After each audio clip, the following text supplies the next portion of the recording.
Hi, I'm Andrew Thompson. I'm an Archaeological Conservator here at the Charles G. Cox Laboratory at the St. Augustine Lighthouse and Maritime Museum. So what we primarily work on here is artifacts from shipwrecks, and I'm going to talk about a couple here that came off of a wreck that went down December 1782. What we have here are a couple of cast iron axe heads. Show you, this is the finished product, and tell you a little something on the similarities and differences. So nice big broad axe, and so made out of cast iron. When we're doing conservation, cast iron holds its shape really well, but can be pretty fragile because it starts to turn into basically graphite underwater and seawater. So we got to clean it off as much as we can, and then we put it in electrolysis. That gets the salt, the chlorides, out of the metal. From there we rinse it, and then we put a sealant on it to make sure that's okay and it's exposed to the elements. And this one is really neat.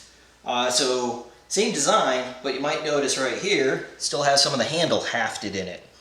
And what's really cool about that is we normally don't get a lot of organics surviving in our saltwater environment, but this one survived because the iron starts to corrode and bleed into the wood, and the concretion, which is the sediment and the corrosion product that builds up and hardens over it, has also protected this area. So the marine life that normally likes to eat all the organics has stayed away, or as it broke off, the further away it got from the metal.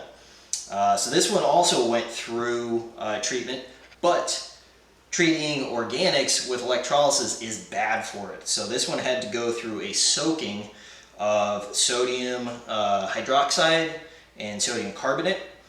And then once we got all the chlorides out, same process of putting it through a rinse and a chemical sealant. So these ones are all the way done. We just have to finish up some paperwork, and then they will go into the exhibit, and hope you folks can come and check them out in person.